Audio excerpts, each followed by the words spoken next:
एक्सट्रेल से आपको कितनी उम्मीद है? पहली गाड़ी एसयूवी होनी चाहिए, दूसरी उसमें सारी जापानी खूबियां होनी चाहिए, तीसरी उसमें टेक्नोलॉजी होनी चाहिए। एक्सट्रेल इन तीनों पे बिल्कुल खरी उतरती है। इसमें वेरिएबल कंप्रेशन टर्बो है, वो वर्ल्ड का पहला प्रोडक्शन इंजन है। इलेक्ट्रिक और एसयूवीज का एक पूरी खेप है जो कि 2026 तक आने वाली है। डोमेस्टिक बिजनेस में हमारी 2 एसयूवीज नई आ रही हैं जी। 2 रो और 3 रो एसयूवीज अगेन। ईवी जो हम बात कर रहे हैं एसयूवी फॉर्मेट में आएगी। नमस्कार, जागरण हाईटेक कॉन्वर्सेशन के एक और fantastic new and fresh episode में आप सभी का स्वागत है। और यहाँ पर अगेन आपको ऑटोमोटिव इंडस्ट्री की कुछ ऐसी नई बारीक बातें पता लगने वाली हैं जो आपको सिर्फ यहाँ इसी प्लेटफॉर्म पर मिलेगी। Yes, because right now we have an exclusive interaction happening with MD Nissan India Saurabh Vatsa sir. Saurabh ji, बहुत बहुत शुक्रिया समय निकालने के लिए। And I think this is the fantastic time that I am meeting you, because X-Trail इस वक्त खड़ी है बैकग्राउंड में, ठीक है, एंट्री के लिए बिल्कुल तैयार है। कहने में मुझे कुछ संकोच नहीं है कि this is the resurgence of Nissan that we can look ahead, क्योंकि आपने अपनी स्ट्रैटेजी के कई सारे पिलर्स हैं जिनको अभी पिछले एक साल में लोगों के सामने रखा, जिसके हिसाब से इलेक्ट्रिक और एसयूवीज का एक पूरी खेप है जो कि 2026 तक आने वाली है। शुरुआत सर एक्सट्रेल से कर सकते हैं, सीबीयू बिजनेस से कर सकते हैं कि उस बिजनेस में आपकी स्ट्रैटेजी क्या है, कितनी गाड़ियाँ आने वाली हैं, एक्सट्रेल से आपको कितनी उम्मीद है? क्लियरली जैसा आपने कहा कि ये बहुत ज़रूरी है समझना कि निसान जो एक रिसर्जेंस मार्केट में लेके आ रहा है उसमें 3 प्रॉन्ग की स्ट्रैटेजी है। सीबीयू बिजनेस है, डोमेस्टिक बिजनेस है और एक्सपोर्ट बिजनेस है। सीबीयू बिजनेस एक हेलो मॉडल बिजनेस है और उसमें हमने 3 चीज़ें डिफाइन करी हैं। पहली गाड़ी एसयूवी होनी चाहिए, दूसरी उसमें सारी जापानी खूबियाँ होनी चाहिए और तीसरी उसमें टेक्नोलॉजी होनी चाहिए। एक्सट्रेल इन तीनों पे बिल्कुल खरी उतरती है। जापानी है, एसयूवी है, 7.8 मिलियन व्हीकल्स, 78 लाख व्हीकल्स पिछले 23 साल में इसी नेम प्लेट की बिक चुकी हैं, वेरी वेल एक्सेप्टेड और टेक्नोलॉजी से भरपूर है। इसलिए एक्सट्रेल का लाना तो वाजिब था ही। एक्सट्रेल बहुत जल्द बाजार में आ जाएगी, जैसे कि आपने कहा, सीबीयू के तौर पर उतारी जाएगी। किस तरह के नंबर्स हैं जो कि आप सोच रहे हैं कि एक्सट्रेल मार्केट में कमांड कर सकती है, और शुरुआती दौर पर क्या इन गाड़ियों को सीबीयू के तौर पर अभी मंगाना बाकी है ऑर्डर के बाद, या फिर पहले से ये गाड़ियाँ मौजूद हैं आपके प्लान पर जिनको सीधे डीलरशिप पर भेजा जाएगा? फैक्ट्री में ऑलरेडी एक्सट्रेल प्रोडक्ट जो है वो खड़ा हुआ है। 150 गाड़ियाँ हमारे पास ऑलरेडी हैं जो हमने मंगा ली हैं जापान से और वो हमारे पास हैं। बहुत ही इंपॉर्टेंट चीज़ है ये कस्टमर्स के लिए। ये दर्शाती है कि हमारा कॉन्फिडेंस है इस बिज़नेस में। ऐसा नहीं कि ये हम एक डिपस्टिक के तौर पे लेके आ रहे हैं। गाड़ियाँ हमारे पास हैं, पार्ट्स हमारे पास हैं, ट्रेनिंग हो चुकी हैं, डीलरशिप तैयार हैं और बहुत सारे कस्टमर्स का इंटरेस्ट हमारे पास है। And that is the reason why we are so confident about the business. दूसरी चीज़, एक्सट्रेल जैसे जैसे एक्सपैंड करेगी, जैसे वॉल्यूम की डिमांड आएगी, we'll be able to expand the business as we go ahead. This is one vehicle Saurabh, अगर मैं कहूँ कि already proven itself over the years, और कई सारी खूबियाँ हैं, बहुत सारी खूबियाँ हैं, लेकिन एक ऐसी खूबी है इसका इंजन और वो टेक्नोलॉजी, पेटेंटेड टेक्नोलॉजी जो कि पूरी दुनिया में मशहूर है। अगर उसके बारे में आप कुछ रोशनी डाल सके, and why it is so special for Nissan है। सैम, बहुत अच्छा क्वेश्चन है बिकॉज ये 1.5 लीटर का इंजन है, 3 सिलेंडर का इंजन है, लेकिन 300 न्यूटन मीटर टॉर्क देता है। और देता क्यों है? क्योंकि इसमें वेरिएबल कंप्रेशन टर्बो है। वो वर्ल्ड का पहला प्रोडक्शन इंजन है जिसमें ये टेक्नोलॉजी है और ये टेक्नोलॉजी निसान की पेटेंटेड टेक्नोलॉजी है। इस टेक्नोलॉजी को आप इसकी एलएस 12 वोल्ट हाइब्रिड टेक्नोलॉजी के साथ मैच करिए और मेट करिए तो आपके पास एक बखूबी बहुत ही सुंदर कॉम्बिनेशन तैयार होता है जो ये गाड़ी में है। उसको आप एक सीवीटी के साथ मैच करिए और वो सीवीटी जिसमें एक बहुत इंटेलिजेंट इलेक्ट्रॉनिक दिमाग लगा हुआ है, विच कम्प्लीटली रिमूव्स जो एक रबर बैंड इफेक्ट सीवीटीज़ के लिए जाना चाहता है। आप गाड़ी चलाएंगे और आप मुझे आके बताएंगे कि हाँ, मैं आपको सही बता रहा था। And this combination is beautiful. So ये इंजन एक परफॉर्मेंस और एफिशिएंसी ऑन डिमांड का बहुत ही सुंदर कॉम्बिनेशन है।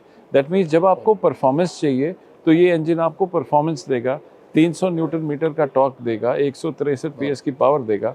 और जब आपको एफिशिएंसी चाहिए या जब आप हिल पे कोस्ट डाउन कर रहे हैं, वहाँ पे ये पूरी एफिशिएंसी आपको देगा 12 वोल्ट माइल्ड हाइब्रिड के साथ। So it's a very good combination that we have.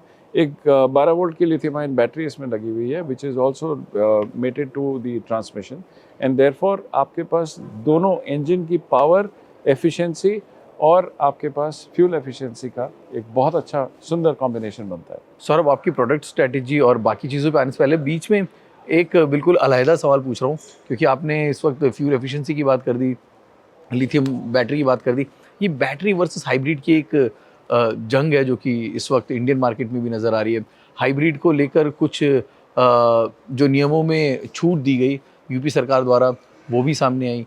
अ, आने वाले समय में आपको लगता है ये जो हाइब्रिड वर्सेस ईवी की जो बैटल है, वो किस तरफ जाती हुई दिखती है? And what you think is the right way, hybrid after EV और ईवी देन हाइब्रिड?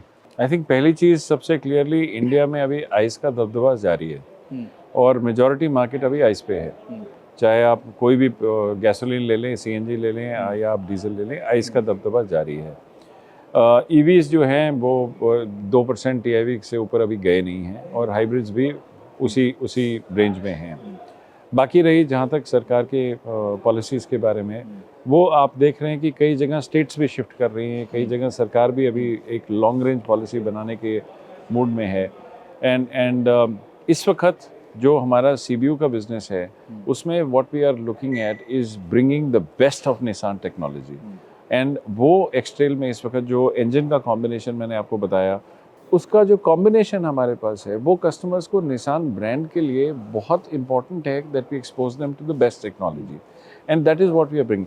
हम अभी हाइब्रिड या ईवी वाला गेम नहीं खेल रहे, हम आइस क्लियरली एक्सट्रेल को आइस में लेके आ रहे हैं, साथ में जो बेस्ट पॉसिबल टेक्नोलॉजिकल कॉम्बिनेशन है with the innovations that we have, जिसके लिए कि निसान बखूबी जाना जाता है, बिल्कुल वही चीज़ हम इस वक्त बाजार में लेके आ रहे हैं। दर्शक, व्यूअर्स और जो निसान ब्रांड को ग्लोबली समझते हैं, वो उनके मन में नहीं ये सवाल हमेशा रहता है कि why Nissan is taking so much of time. ठीक है, मैग्नाइट ने प्रोडक्ट ने अपने आप को प्रूव कर दिया, 2 साल से ज़्यादा का समय हो चुका है।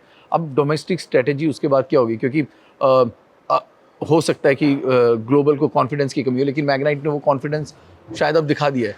तो अब शायद राह आगे की सबको साफ होनी चाहिए, चाहे वो डीलरशिप लेवल पर हो, चाहे वो कस्टमर लेवल पे हो, वो कॉन्फिडेंस आगे दिखना चाहिए। आपकी सीबीयू स्ट्रैटेजी से समझ में आ गया कि टेक्निकली जो साउंड चीज़ें हैं, वो चीज़ें जो कि निसान को पूरी दुनिया में फेमस करती हैं, उन चीज़ों को आप मार्केट में ला रहे हैं ताकि एक कस्टमर समझ सके कि what is Nissan all about. यानी कि इसके बाद अगला जो कदम होगा वो डोमेस्टिक स्ट्रैटेजी होगा। मैग्नाइट के बाद आगे क्या?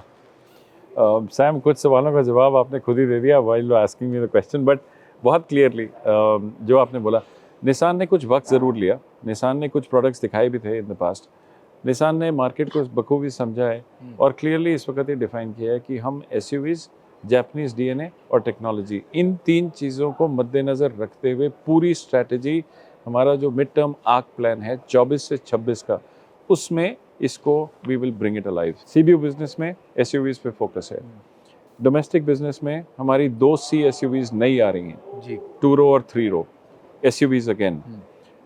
ईवी जो हम बात कर रहे हैं एसयूवी फॉर्मेट में आएगी। मैग्नाइट जैसा आपने बोला, और ये बहुत सभी सही बोला, गाड़ियाँ सौरभ जी जिनकी हम बात कर रहे हैं, ये सभी ये 2026 24 से 26 के बीच का फासला बात है। तो अभी हम 24 के बीच में बैठे हैं, तो 26 दूर नहीं है, तो यू कैन इमेजिन हम किस चीज़ की बात कर रहे हैं। और यानी बीच कि में 3 जैसा आपने सीबीयू और 3 मैग्नाइट बोला, गाड़ी 7 मैग्नाइट विल कंटिन्यू, ऐसा नहीं कि मैग्नाइट चली जाएगी। Magnite has actually really proved itself as a B SUV and that is where we are bringing this entire strategy alive. वाह, यानी कि 2026 तक निसान हमें तो बिजी रखने वाला है। काफ़ी सारी खबरें भी आने वाली हैं, काफ़ी सारी गाड़ियाँ भी आने वाली हैं और काफ़ी सारी नई टेक्नोलॉजीज़ हैं, क्योंकि एक्सट्रेल के मातहत निसान एक बहुत ही उम्दा टेक्नोलॉजी है जो कि एक्सपोज कर रहा है इंडियन कस्टमर्स को। This is a very special engine. इसका पूरा जो रिव्यू है वो आप हमारे चैनल पर देख सकते हैं and we will clearly explain you why this engine is so special. Other than the product, because business is also a very important aspect Saurabh, और जब बिजनेस की बात होती है तो प्रोडक्शन की बात होती है, प्रोडक्शन यूटिलाइजेशन की बात होती है। तो इस वक्त प्रोडक्शन यूटिलाइजेशन की अगर बात करें, and that too keeping the alliance in mind, where it stands. So same, अगर आप देखें जो हमारा मिड टर्म प्लान जो मैंने आपको एक्सप्लेन किया 24 से 26 के बीच में, बेसिकली आप अगर देखें तो 26 तक हम करंट डोमेस्टिक मार्केट का जो निसान का बिजनेस है वो 3 गुना हो जाएगा। अभी अगर आप 30-33 हज़ार गाड़ी अगर आप लेके चलें तो वो ऑलमोस्ट 1 लाख सालाना हो जाएगा। एक्सपोर्ट करीब करीब 1 लाख पार कर जाएगा। तो निसान का बिजनेस ही आपको करीब 2 लाख यूनिट 26 में देगा और उसके साथ अलायंस का बिजनेस। तो हमारे पास 500,000 का इंस्टॉल्ड कैपेसिटी चेन्नई वाले RNAIPL का जो हमारा अलायंस प्लांट है वहाँ पे है। एंड जो प्लान हम इस वक्त पूरा लेके आगे चल रहे हैं, हम करीब करीब 80% कैपेसिटी यूटिलाइजेशन पे उस टाइम पे पहुंच जाएंगे. So we are well covered right now. And उसके आगे की प्लान के ऊपर ऑलरेडी काम शुरू हो चुका है. तो ऐसा नहीं कि 26 में सब कुछ अंत हो रहा है. एक्चुअली अगर आप देखें तो किसी भी आगे अगर आप बिजनेस प्लान को लेके जाएंगे तो ये वो टाइम है जब आप 27, 28, 29 और 30 की बात करेंगे. बट इस वक्त हम 26 तक की बात कर रहे हैं और 26 तक का प्लान जो है वो फर्म है. एक सवाल जिसको लेकर ज़्यादातर मार्केट हमेशा उत्सुक रहता है सौरभ जी, वो है ईवी को लेकर। और 2026 और ये 25-26 जो ये समय है, ज़्यादातर सभी टॉप ओईएम्स जो है वो अपनी मेजर गाड़ियाँ उसी वक्त उतार रहे हैं। 25 जो है वो बहुत ही हमारे लिए एक बिजी समय होगा ऑटो जर्नलिस्ट के लिए, क्योंकि करीब 6-7 नई ईवी से जो कि बाजार में आने वाली है और फैग एंड पे या 26 में आपकी भी गाड़ी आएगी। ऐसे में what is the biggest USP that you think that your EV will have in the market, that you know वो जैसे मैग्नाइट ने एक अपनी अलग छाप छोड़ी थी वैसे एक अलग छाप छोड़ने में कामयाब होगा? सैम, ईवीज पे काफ़ी काम चल रहा है इस वक्त. और जैसा मैंने आपसे बताया कि ए और बी सेगमेंट का डेफिनेशन इस वक्त we are putting together. EVs देखिए, जब भी हम लेके आएंगे तो we are going to focus on one thing which is EV profitable होनी चाहिए. एंड उसके साथ पूरा एक इकोसिस्टम चलता है ईवीज के साथ. और जैसे ईवी आएगी उसके साथ वो पूरा इकोसिस्टम भी हम लेके आएंगे. एंड उस पर काफ़ी इस वक्त डेफिनेशन पे काम चल रहा है. तो मेरे लिए आपको वो यूनिक एक चीज़ बताना उस गाड़ी के लिए that may not be right now, but yes, ये ज़रूर होगा कि जब ईवी आएगी तो वो इकोसिस्टम पूरा उसके साथ आएगा. एंड वो ईवी हम खाली काफ़ी मीट करने के लिए नहीं लॉन्च करेंगे. वो ईवी हम मार्केट की रिक्वायरमेंट केटर करने के लिए भी लॉन्च करेंगे. तो ये एक बहुत क्लैरिटी है with in the Nissan team कि जब भी वो ईवी आएगी तो वो सिर्फ एक काफ़े को मीट करने का एक वाहन नहीं होगा, वो एक्चुअली मार्केट की डिमांड को केटर करेगी. तो यू कैन सेंस कि वो कस्टमर की नीड क्या होंगी और वो गैप्स क्या हैं, उसको मद्देनज़र रखते हुए वो गाड़ी लाई जाएगी. फैंटास्टिक सर, दो चीज़ें तो आपने क्लियर कर दी. आपने सीबीयू प्लान क्लियर कर दिया, आपने डोमेस्टिक प्लान जो वो क्लियर कर दिया. एक्सपोर्ट को लेकर क्या प्लान है? क्योंकि made in India, made for India आपने दिखाया, ठीक है, और एक्सपोर्ट में भी अच्छे वो किए. तो वो जो प्लान है made in India for the world, वो कहाँ जाता हुआ दिख रहा है? सैम, क्लियरली निसान की जो नई स्ट्रैटेजी है वो इंडिया फर्स्ट की स्ट्रैटेजी है. दैट मीन्स कि हम गाड़ियाँ जो भी बनाएंगे और डिफाइन करेंगे वो इंडिया फर्स्ट होंगी. Now what does that mean? This clearly tells us कि इंडिया में जो कस्टमर है वो इतना डिमांडिंग है इस वक्त कि जो आपके इंडिया की गाड़ियाँ जो इंडिया में हम लेके आएंगे they will be able to cater to the global requirements. अगर आप मैग्नाइट लें, 15 कंट्रीज़ में आज जाती है, वो बहुत जल्द 40 कंट्रीज़ में जाएगी. आज खाली राइट हैंड ड्राइव में है, लेफ्ट हैंड ड्राइव में आएगी. सिमिलरली जो ये हम जितनी भी गाड़ियों की बात कर रहे हैं, जो भी बाहर अब हम लाने वाले हैं, ये एसयूवीज़ भी बाहर के देशों में आएंगी, लेकिन इंडिया फर्स्ट. पहले इंडिया के कस्टमर्स को हम केटर करेंगे. बाय द फैक्ट कि हम इंडिया के कस्टमर्स को केटर करेंगे, automatically today we can see कि वो specs they will comply with the requirements of the global markets, और हम वो आने वाले टाइम में बाहर के देशों में भी लेके जाएंगे. तो जैसा हमने आपको बताया, 26 तक 1 लाख गाड़ी का एक्सपोर्ट, और 26 तक आज का जितना भी नंबर है वो हम, और ये सालाना की बात कर रहा हूँ, क्यूमुलेटिव की नहीं कर रहा, आज के नंबर 3 गुना डोमेस्टिक मार्केट में. तो लाख गाड़ी एक्सपोर्ट, लाख गाड़ी डोमेस्टिक. हमारी तरफ से तो मुबारकबाद है सौरभ जी, क्योंकि प्लान तो बिल्कुल सेट लग रहे हैं. प्रोडक्ट्स की बात हो गई और you are a market veteran, आप मार्केट को बहुत अच्छी तरह से समझते हैं. ऐसे में एक मैक्रो लेवल पे भी एक अगर आप दर्शकों को ये बता दें कि इस वक्त जो इंडस्ट्री है उसकी ग्रोथ आपको कैसी दिख रही है लॉन्ग टर्म में? क्योंकि ज़्यादातर एक्सपर्ट्स का भी ये मानना है कि जो इंडस्ट्री की ग्रोथ है इस बार थोड़ी सी सधी हुई रहेगी, क्योंकि कोविड के बाद आपने एक पीक डिमांड देखा था, लेकिन अब इलेक्शन सीजन भी ख़त्म हो गया है, तो अब थोड़ा आपको मंदी ना सही लेकिन चीज़ें थोड़ी स्थिर दिखेंगी. आपको क्या लगता है कि डबल डिजिट ग्रोथ इंडस्ट्री की मुमकिन है या फिर वो नीचे रहेगी? देखिए, इस साल इस वक्त अगर आप देखें, Q1 खत्म हो चुका है फाइनेंशियल ईयर का, और फाइनेंशियल ईयर में Q1 में अगर आप देखें तो ग्रोथ काफ़ी थमी हुई सी दिखी, और कई फैक्टर दिखे उसमें. ऑफ कोर्स इलेक्शंस आए, उसके साथ ही साथ एक हीट वेव बहुत बड़ा फैक्टर था. बट इनके बावजूद इस वक्त अगर आप Q2 में देखें, जुलाई शुरू अच्छा हुआ है, पिछले महीने से तो डेफिनेटली बेटर शुरू हुआ है.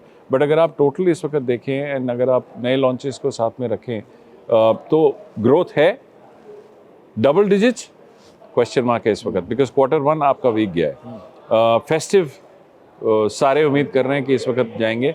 अगर आप इंडस्ट्री में देखें तो निसान के डीलर्स को अगर मैं छोड़ दूं तो इंडस्ट्री में स्टॉक इस वक्त डीलरशिप्स पे काफ़ी है। निसान के डीलर्स पे इस वक्त करीब 27 दिन, 28 दिन, 30 दिन का स्टॉक है मैक्सिमम। तो वहाँ पे कंफर्ट दिखता है, बट कई जगहों पे डिस्कम्फर्ट दिख रहा है। उसकी वजह से काफ़ी जगहों पे आपको एक्शंस ऐसे दिख रहे हैं जो कंज्यूमर के फेवर में तो हैं, बट क्या वो एक्चुअली ग्रोथ में ट्रांसलेट होंगे, वो 3 क्वार्टर हैं जिनमें कि वो देखना है, जिसमें से कि फेस्टिव एक बहुत बड़ा रोल प्ले करेगा। Superb. Saurabh, thank you for the time. मैं जानता हूँ मैंने कई सारे सवाल पूछे हैं, लेकिन जिस आसान लहजे में आपने चीज़ों को डिफ़ाइन किया है, वो शायद ये दिखाता है कि अब निसान की गाड़ी जो है 2026 तक बहुत तेज़ी से आगे बढ़ने वाली है। बहुत बहुत शुक्रिया, आपने हमारे लिए समय Thank you so निकाला much, Sam. और दर्शकों को इतनी सादगी से चीज़ों को Thank you. समझाया। Thank you sir, thank Thank you. You.